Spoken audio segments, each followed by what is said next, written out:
Terre d'imagination présente La Brume. Une nouvelle écrite et lue par Marjolaine Lamoureux.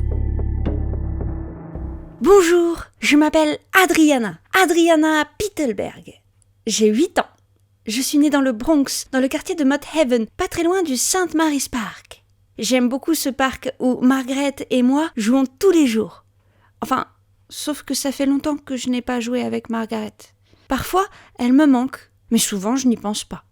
On aime aussi beaucoup jouer à la marelle, dans la rue en bas de chez elle.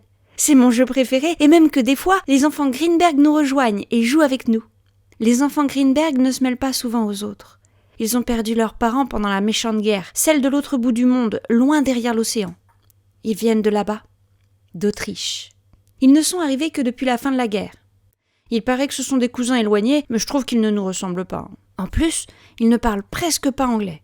Moi, je les comprends parce que grand-mère m'a appris l'autrichien. C'était sa langue natale.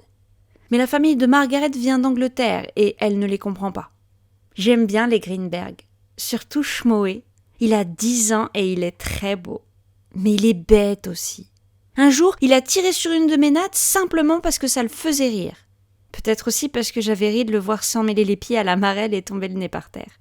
Mais la plupart du temps, il est gentil avec moi. Parfois, il me dit que plus tard, lui et moi, on se mariera. Je le gronde quand il me dit ça, mais au fond, j'aime bien cette idée.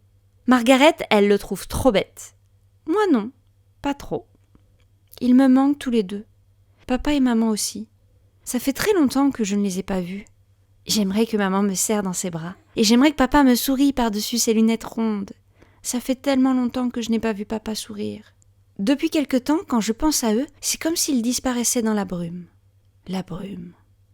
Je me souviens de la brume. Elle était si dense, si froide. Depuis ce jour, c'est un peu comme si le monde s'était recouvert de brume et que jamais elle ne disparaissait totalement. Au début, j'avais peur de la brume parce que je ne voyais rien dedans. Mais maintenant, je n'ai plus vraiment peur. Je suis triste parfois. Mais la peur est partie. Et puis, cette brume n'est pas froide. Avant, j'avais froid. Tellement froid. Je me souviens du froid.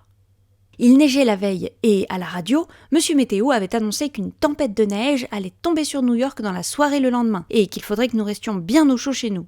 Je m'en souviens si bien. C'était la veille du jour de mon anniversaire. La veille de mes 8 ans. J'avais un ticket pour une tablette de chocolat. Une grande tablette de chocolat. La guerre était loin, mais papa disait que le pays devait encore nous rationner pour tenir le coup. Et le chocolat était rare. Mais pour mon anniversaire, j'allais avoir un vrai gâteau au chocolat. J'étais heureuse. J'avais dit à Margaret qu'elle pourrait venir à la maison pour en manger. Alors, ce matin-là, quand je me suis réveillée, je n'avais qu'une envie. Aller chez Monsieur Oliver et lui acheter la tablette. Je savais où se trouvait le ticket et j'étais grande maintenant. J'avais 8 ans. Je pouvais y aller toute seule. Le magasin de Monsieur Oliver se trouvait juste au bout de la rue, tout près. Alors, je n'ai pas réveillé papa et maman, ou grand-mère, et j'ai pris le ticket. Je me suis bien couverte avec une grosse écharpe, et je suis sortie pour aller chercher le chocolat. Dehors, il faisait très froid, et la brume était là. On ne voyait rien, et la neige tombait en gros flocons, lents et gras. Il se posait sur moi et ne fondait presque pas. Je savais que le magasin était tout près, alors j'ai marché dans sa direction. C'était simple, c'était tout droit sur le trottoir d'en face. Mais j'ai marché et marché encore, et je n'ai pas vu le magasin de Monsieur Oliver. La brume était tout autour de moi, et il faisait si froid, si froid. Et puis, la neige est tombée de plus en plus forte. Le vent s'est levé. J'avais si froid. Je me suis assise sur une marche devant une porte, juste 1 minute, pour me protéger du vent. Et depuis, je suis dans la brume. Mais je n'ai plus froid. Je m'appelle Adriana Pittelberg, et je suis née dans le Bronx. J'ai 8 ans. Et même si papa et maman, grand-mère, Schmoe et Margaret me manquent, au moins, je n'ai plus froid. Et quand je trouverai le magasin de Monsieur Oliver, j'aurai un bon gâteau au chocolat. Merci d'avoir écouté cette nouvelle écrite par Marjolaine Lamoureux le 8 décembre 2024 dans le cadre de la masterclass d'Éric Emmanuel Schmitt par The Artist Academy. Et à bientôt pour de nouvelles histoires horrifiques sur la chaîne de Terre d'imagination.